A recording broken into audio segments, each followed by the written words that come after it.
One. So today our team will be presenting about the Sri Lanka's economic crisis, economic problem. Myself, Harshini. My name is Owen. My name is Jonas. So today I'll be presenting about the factors that leads to Sri Lanka's economic crisis. So one of the economic crises is the currency depreciation, where it may impact the economy. When the Sri Lanka rupee depreciates, it costs more to buy foreign money, since it costs more rupees to buy foreign products and services. Imported products costs may rise, generating towards inflation. Currency depreciation can be also help to boost up the exports, where foreign purchasers can buy Sri Lankan products in cheaper price when the currency decline. Where this may boost the exports, local demand, and economic growth. And the currency devaluation might make it harder to repay the international debt. Repayment costs might grow because it requires more domestic currency to acquire foreign currency for debt servicing. Next is high level of public debt. So first, Sri Lanka has borrowed extensively from international financial institutions, foreign governments for infrastructure and economic growth, where the loans help to build the country, but it also increased the debt as well. So secondly, Sri Lanka had a fiscal deficit issue. Spending and revenue have been a problem for the government, where borrowing has filled the income-expenditure gap. Global economic trends and interest rate variation have also affected Sri Lanka's debt, where this factor impacts the borrowing cost and the debt serviceability. And so Sri Lanka's high debt level was generated worry about the sustainability and the government's debt commitments. This issue has been addressed via fiscal changes, foreign direct investment, and debt restructuring. In terms of Sri Lanka, the Hambantota Port project was often used as an example as a problem which caused debt, where the Sri Lankan has fallen into this debt trap diplomacy, where Sri Lanka borrowed a lot of money from China to build this port, but it had a trouble making when they couldn't able to pay back to China because they don't have that much fund. So Sri Lanka agreed with this debt equity deal, which gave China by giving China a piece of the port. So that's how they fall into this trap. Next is political instability. Political instability in Sri Lanka refers to a situation where the political landscape of the country is characterized by frequent changes in government, policy instability, and uncertainty. Sri Lanka has experienced periods of political instability due to various factors, which is power struggles, tax cut and increase in money supply, corruptions, and nepotism, where they uses the power to take over the government. So, as you can see here, the tax cut.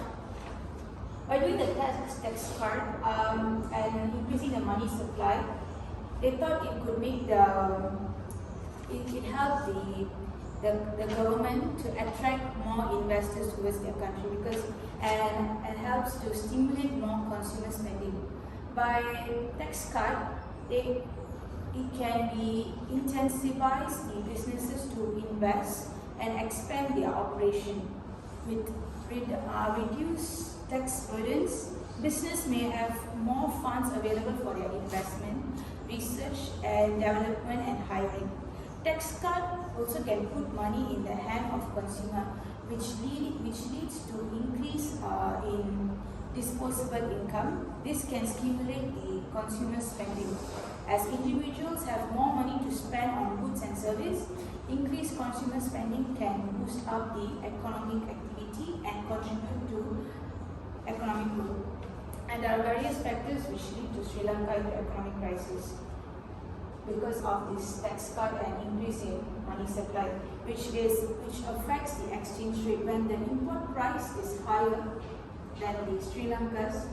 So they couldn't able to afford the imported goods like fuel, where they were suffering from shortage of fuel and food.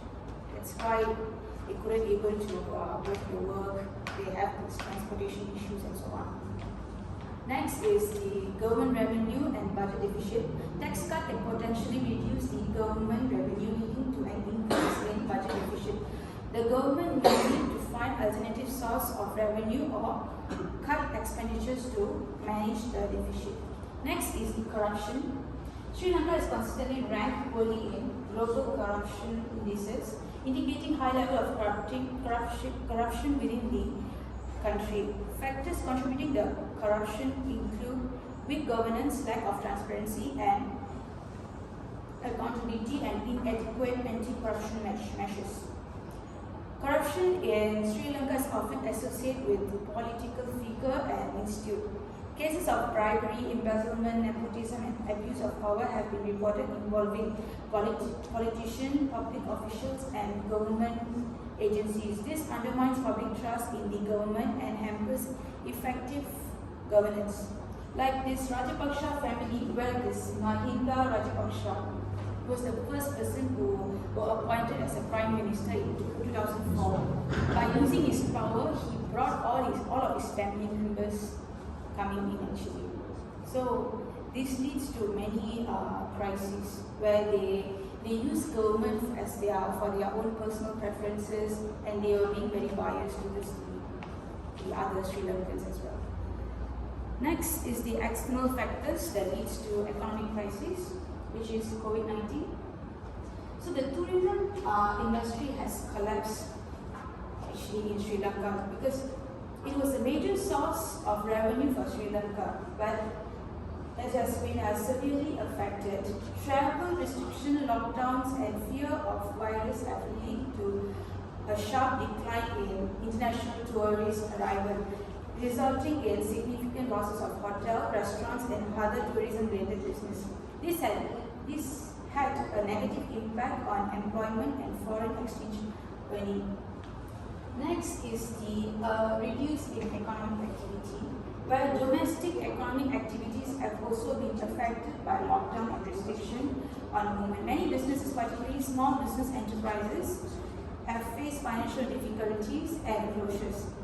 Unemployment rate have increased, and there have been challenges in maintaining high income of vulnerable populations. Then the last factor is the Easter bombing, where this is actually a suicide attack by terrorists which happened on 21st April 2019, where 3 churches in Sri Lanka and 3 luxury hotels in the commercial capital Colombo were attacked in a series of coordinated ISIS, which related more to terrorist suicide bombing, where the bombing resulted in the losses of hundreds of lives and caused injuries to many others. The attack targeted church and luxury hotel, which leads to devastating human toll and immense grief for affected families and community. So tourism sectors, immediate aftermath of the bombing, saw a decline in tourism. Many tourists cancelled their trips and postponed their visit due to safety concerns.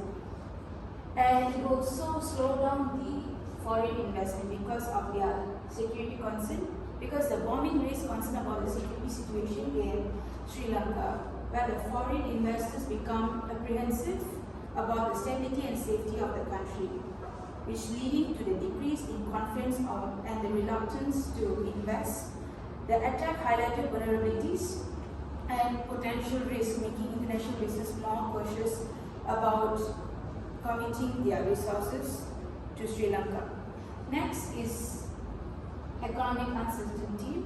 The bombing created economic uncertainty in Sri Lanka, where it raised many questions about the country's stability, future security measure, potential for future incident, where this uncertainty made the foreign investor hesitant to make a long-term commitment or expand their operation in Sri Lanka. So this Easter bombing received extensive media coverage globally, which negatively affected Sri Lanka's reputation as a safe and attractive investment destination.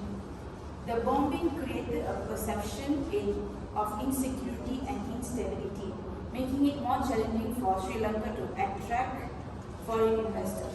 That's all on my part. The following slide will be presented by Owen. Thank you.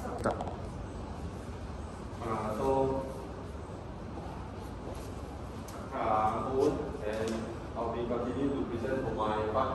So I'll be presenting for impact on economic crisis.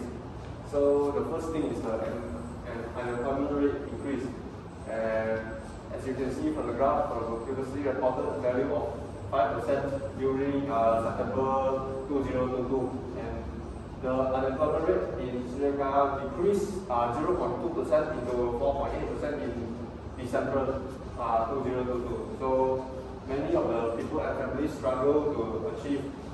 So they fall in well-being. So that's why the lack of food and something. And due to the scaling back operating hours and economic downturn, people have lost their jobs, and so they have also lost their income to raise their families. So I'll be moving to the next slide. So the next topic I'll be talking about poverty and inequality.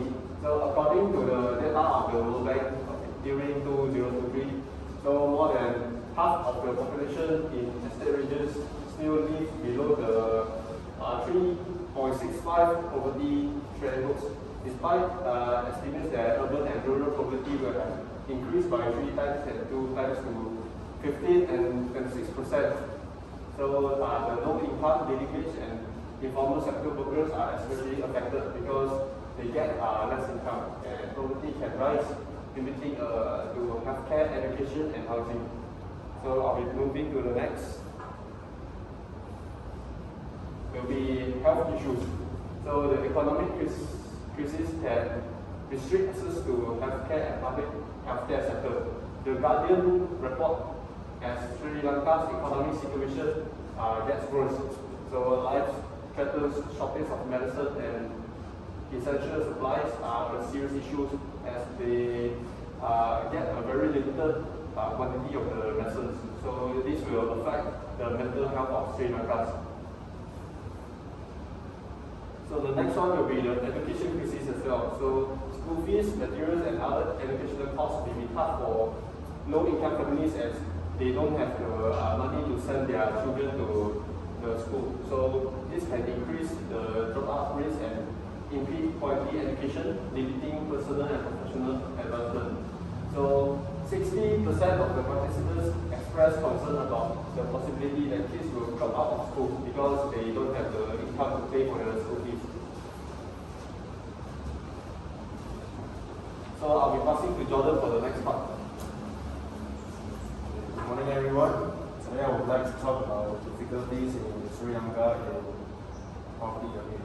So first of all, we got economic instability, unemployment and income inequality, weak healthcare system, education disruptions, agriculture, and food security challenges. Okay.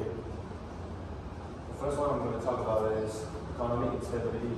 So Sri Lanka is grappling with soaring prices, inflation, and shortage of essential goods and services, and this will indirectly impact the well-being of its citizens as the rising cost of living and limited access to basic necessities. And also in the month of March, Sri Lanka's reserves experienced a significant decline of 16%, reaching a value of 1.93 billion. Okay. Moving on to the next, I'm going to talk about the employment and income inequality. So for the economic instability resulting in job losses and reduced employment opportunities, a lot of families have been losing their chance to get high income to raise their family, right? So for the high inflation and price hikes exacerbate income inequality and the erosion of purchasing power for low income individuals. And moreover, Sri Lanka has a 5.4% of unemployment rate in from 2020 to 2023. Okay. Moving on to the next, we got weak healthcare system. So the healthcare system in Sri Lanka is struggling to cope with the shortage of medicines, infrastructure, and resources. And this situation significantly impacts the well-being of the population as the limited access to affordable and quality healthcare. So a lot of people, if they get sick, they don't have the right healthcare system to cure them. Okay? So according to the World Health Organization, which is WHO, the infant mortality rate in Sri Lanka was documented to be 7 deaths per 1,000 live births in the year of 2019. So moving on to the next, we got education disruptions.